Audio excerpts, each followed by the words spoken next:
around the corner. Let's go to the tribe and buy some things, and then pay the family a visit.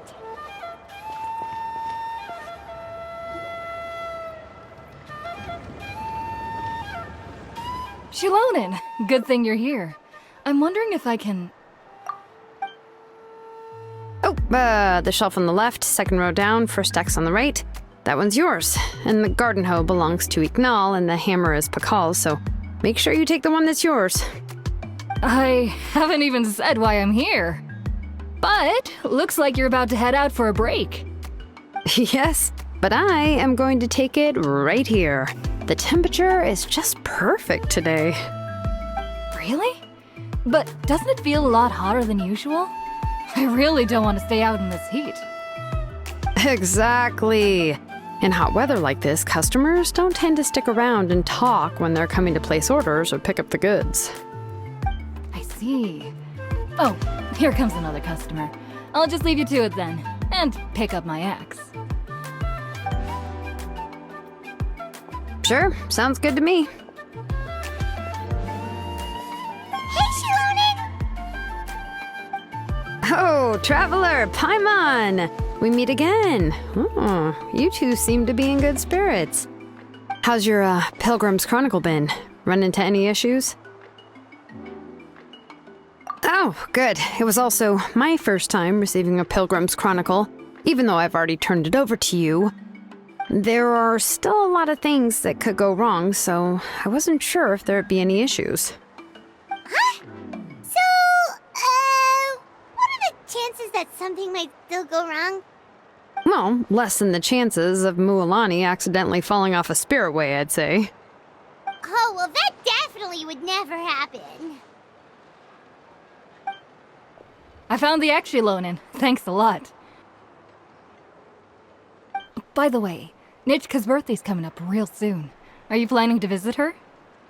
I've prepared a gift, and was just getting ready to take it to her. You're not planning on giving the kid a full set of pliers again, are you? Or, let me guess, woodworking tools?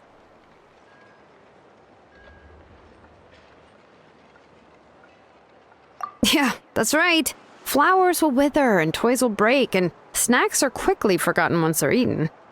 But a set of durable work tools will always stay with you, and get you through many sticky situations. Well, still, I won't be giving Nichka any tools this year. She wrote me a letter saying that she'd like a copy of To Kill the Brave. The book is not what you call a bestseller, but luckily, I have a few copies in my collection. They were really old editions that were published a long time ago, but they should still be readable. Children her age love fairy tales. The last time I was at Tazolli's, I even brought Nichka... Wait. What did I bring her again? It must have been her favorite thing, but, why can't I remember it anymore? Oh, it is quite hot today. Seems you're about to pass out from the heat. Do you even remember your own name? My memory can't be this bad. It's just these last few days. I've been forgetting things for some odd reason. Well, in that case, why don't you use the blaze gem inscription you have as a memo to engrave some important things to remember? After all, that inscription will never wear out, and it's easy to carry. I'd say that's quite a fitting use for it. You do have a point, but my inscription is almost already full. No. I engraved some wishes on my blaze gem inscription. You know, just some dreams that I have for the future and things I'd like to accomplish one day. Even though Tazolli has said that from an aesthetic point of view, it would be best for people to keep their inscription short, this blaze gem inscription was still made by a name engraver, the forger of ancient names themselves. Everyone thinks that the inscription she made might have some wondrous powers. So, many people who bought blaze gem inscriptions engraved their wishes and dreams on them, in hopes that they would come true. Sounds kinda like a wish granter. But if you do that, won't everyone be able to see your wishes and dreams?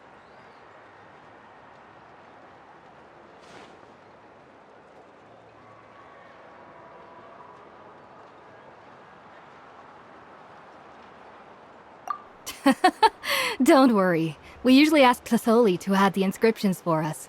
She has a unique method of engraving. With her method, the light must be at a certain angle in order to see the text. Without the right angle of lighting, the blaze gem inscription will just look like a pretty stone. That's true. In the end, a blaze gem inscription is essentially just a piece of rock. It doesn't have the power to grant people's wishes. Making wishes to it is like shouting into an echoing valley. The only one who will answer is yourself. But using it as a journal for your wishes is also fine. Carrying them with you and taking a look from time to time can be a good source of encouragement. Well, as long as you don't suddenly change your mind and want to take your wishes back, that is. These things are extremely durable. It would take a lot of effort to change the words. And I don't think anyone would willingly part with it either. They're not cheap and very hard to get. If you ever lost it, you'd just be filled with regret. Still, it's really strange. Given Auntie's skill, how could it take so long for her to make one? Oh, well, I hope someone didn't give her an idea of making fewer and selling for more. It's true. Chevin would totally have put that in her ear. Still, I don't think it's such a bad thing for Tazolli to make some money by selling these.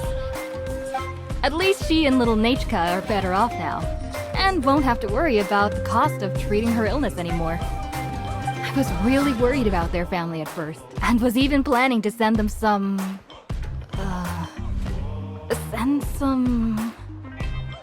Huh? What was I planning to send to Nachka again?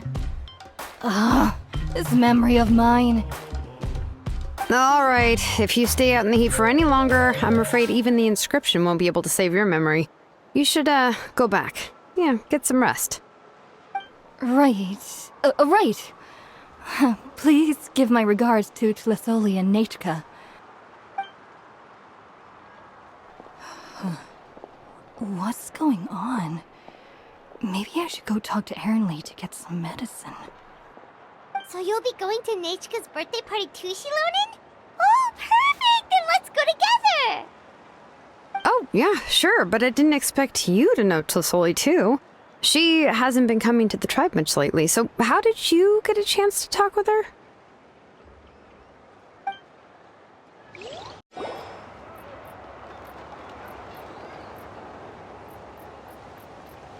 Oh, so that's how you met her. She even wants to use volcanic crystal as a forging material. Guess she's really pulling out all the stops for her daughter. Then let's just go and ask. Come on, I want to give her the book anyway. Huh? Wait a second, our birthday gift's supposed to be a surprise?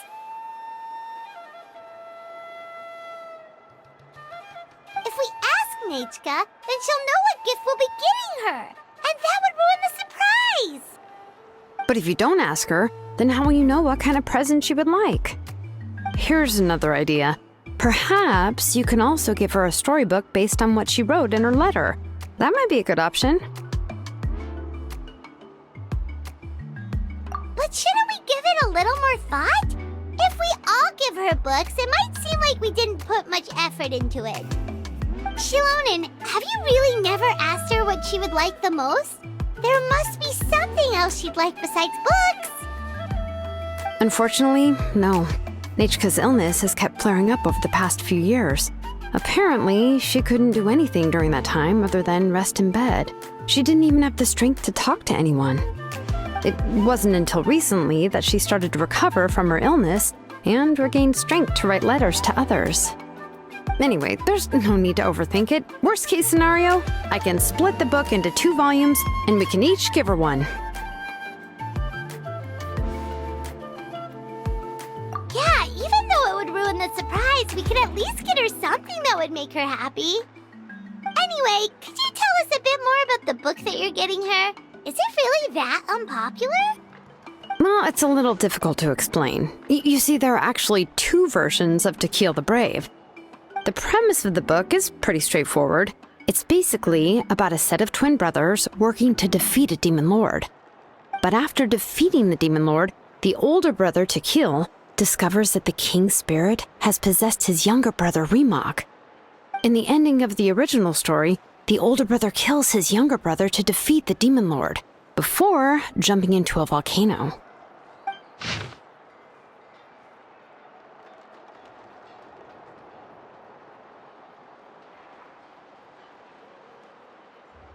I remember there was one line that was super popular at the time.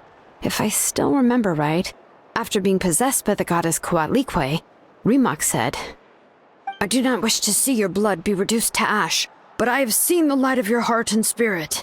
Remember my name, brother. As long as you remember me, I will never have left." The other version was released only recently. The author heard a suggestion from someone and suddenly decided to try and make a stake in the fairy tale market, so the story was revised. In the revised version, the brothers killed the Demon Lord together and both survived. According to the author, this gave the story a happy ever after kind of ending. However, the revised version was not well received. After a month on the market, it had hardly sold any copies and the books were collecting dust on the store shelves. The store owners desperately tried to get rid of the book and have resorted to all sorts of promotions and discounts to sell it. Even now, the only edition of To Kill the Brave you can find in the market is the newer one, whereas the older edition is nearly impossible to find. Anyway, I couldn't bring myself to give such a poorly rated book to Nechka, so I spent a few days looking and managed to find a few copies of the old edition in a warehouse. I picked out a copy that looked relatively new and wrapped it up as a present for Nechka. If you're interested, I can give you this extra copy to read. The pages are pretty old though, so please be gentle with it. Oh, and here's a copy of the newer edition too. They gave me a free copy when I went to buy some chocolatl. So that's how they're trying to sell off the book. Could it really be that bad? Even Paimon's curious now.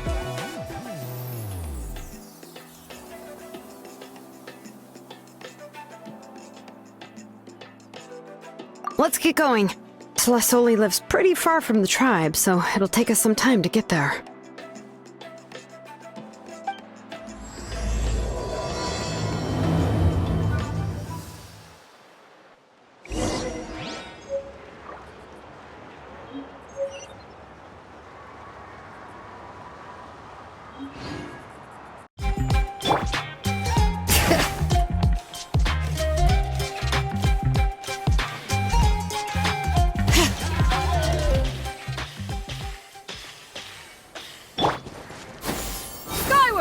Scatter!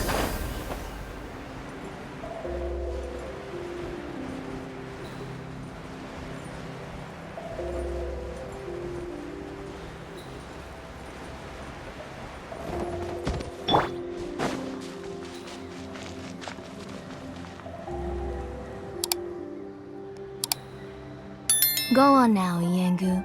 Nechka is still resting.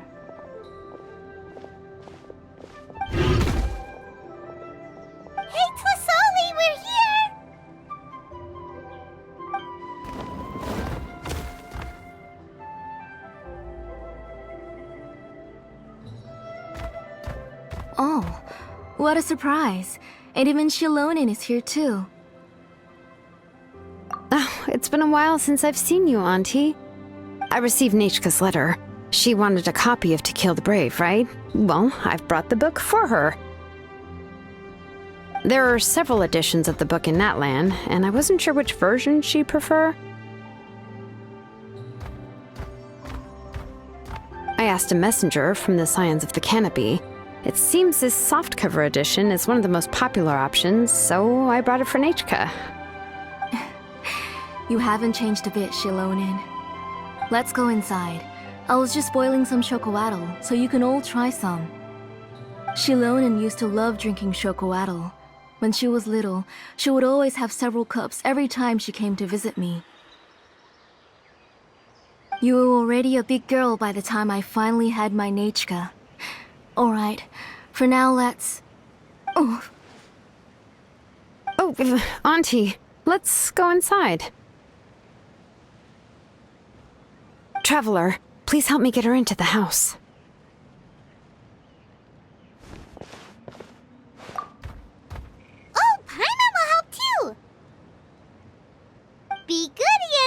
and don't get in the way. All right, let's get indoors. Watch your step, Auntie.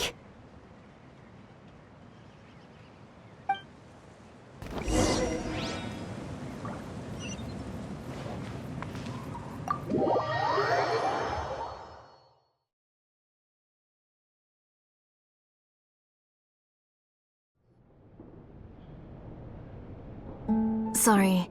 Nechka's illness has been flaring up recently, so I was up for a few nights. I suddenly started to feel dizzy in the sun. I hope I didn't scare you. Have a seat. I'll fetch you a few cups of chocolatl. Please wait a moment. Oh, I've already brought them over. This cup's for you, Auntie. And these are for you, too. Chocolatl?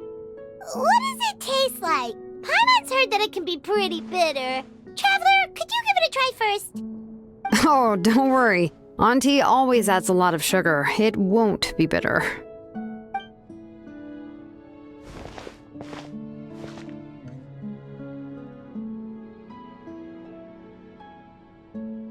The last time you came to visit, you were still just a kid. But now you're a pillar of the Children of Echoes. No, of all Natlan even. Oh, well, it's all thanks to the drinks I had here and the books I happen to read. We heard that you two are from the same tribe, but Paimon had no idea you were so close. When I was little, my parents were always talking about how skilled Auntie was at forging ancient names and how she was a good role model for the rest of us. The moment I became idle at home, they would toss me into Auntie's workshop to watch and learn.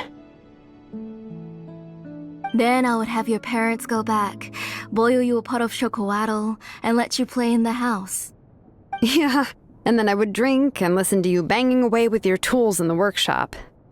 But eventually, she moved out of the tribe to find some more space, and I didn't have the chance to visit again after that. But why did you seem so familiar with the place when you went to the kitchen for the drinks just now?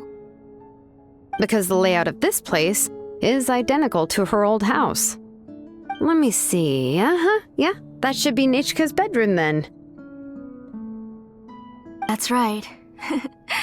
I remember you used to hunker down in the room to read and draw. But you're all grown up now. Even if you wanted to live here, I'm afraid you've already outgrown Nechka's bed. That's how Nechka sees Xilonen too. Whenever she's feeling better, she always asks me when her pen pal sister will be coming to visit. Well, yeah, I'm here now, and even brought a gift as an apology. I'll leave the book here. You said Nechka asked you for the book? I hope it wasn't too much trouble to get. Really, I'm surprised that she even asked you for a present. When she's at home, she'd even ask me for permission to eat some snacks. Maybe I've been too strict with her.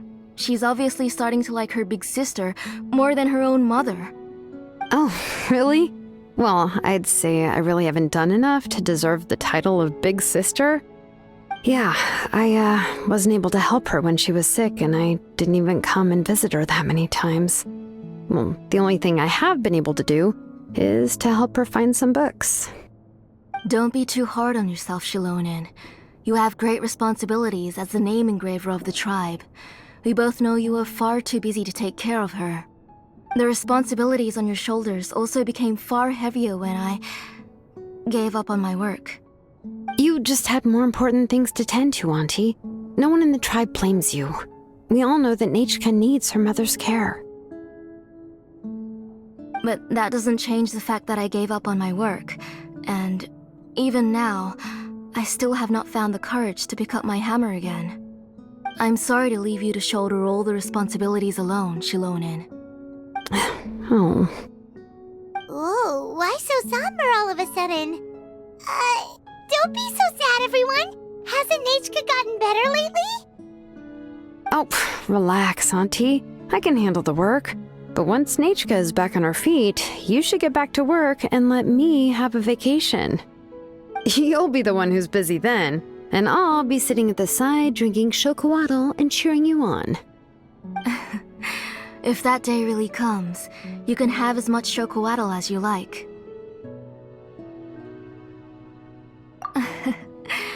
If you asked me before, I wouldn't have even been able to talk about it. But now that she is gradually recovering, I've also gained some courage to face what happened back then. Nechka's illness actually originates from the Abyss. That night, I was in the tribe, having a discussion over the forging of new ancient names. Before we could finish our discussion, the alarm started to ring outside. A horde of monsters from the Abyss suddenly attacked the tribe, so everyone banded together to fight them off. I joined the fray as well, and it wasn't until the monsters were repelled that I got back home with some guards from the tribe. But Nechka was gone. I can't remember how long I spent searching for her. Maybe for 2 or 3 days. In the end, we found Nechka at the bottom of a short cliff.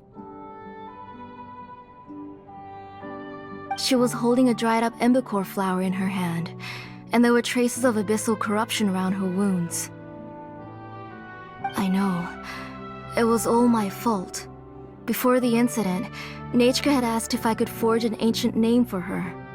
Work was busy at the time, so I told her that if she could find an embercore flower, I would use it as material to forge her an ancient name. Oh, Nechka, my daughter. My Nechka. I was holding her in my arms, but no matter how many times I called her name, she wouldn't open her eyes and look at me.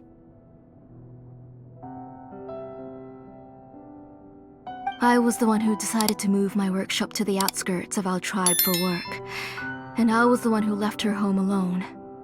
Oh, my daughter. My Nechka.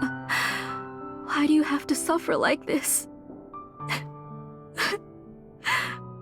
Whoa, hey! It's okay, right?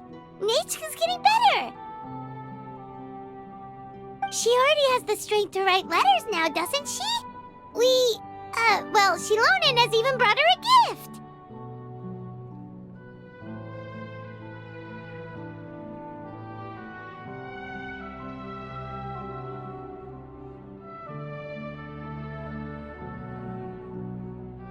Sorry. I just can't control myself whenever I remember that time. Phew. Alright. It's not every day that we get guests. I really shouldn't be crying like this. I asked someone to buy some ingredients for me. So, why don't you stay for dinner tonight? I'll make some shrimp bisque, grilled fish and mint sauce, and tower tacos. We'll help. That sounds like a lot to make, and we don't want you to tire yourself out. Thank you both, but don't worry. It's just a few dishes. I'll be fine. You three just need to make sure everything gets eaten up. I can't eat a lot at this age. Oh, we haven't had anything to eat yet, so don't worry. We'll make sure there are no leftovers. Ah, it just occurred to me that Xilonen likes to eat cheesy crab hot pot. Why don't I make that instead of the grilled fish and mint sauce? I remember you don't like picking out fish bones. Nah, both are fine with me. I've learned to just chew up the fish bones now. Oh, come on now. If you don't want to pick out the bones, I can just take them out for you. Anyway, for dessert, would you like a cup of grain fruit or chocolate? Cup of grain fruit. How about a cup of green fruit mixed with chocolate? Okay, got it. I'll go start cooking, but could you do me a favor in the meantime? I ordered a bunch of ingredients, and they should be here any minute now. Would you go check by the door and see if they were already here? If so, please bring them in. Come on, Xilonen. Stop lying around. You shouldn't nap before dinner. It'll ruin your appetite. Hey, I'm not a kid anymore, you know. You don't have to worry about my appetite. That's beside the point. If you don't watch out for your health while you're still young, then when you get older, you'll... All right. I'm getting up. We'll go check on the ingredients with Xilonen. It isn't far, so it shouldn't take us long. That kid.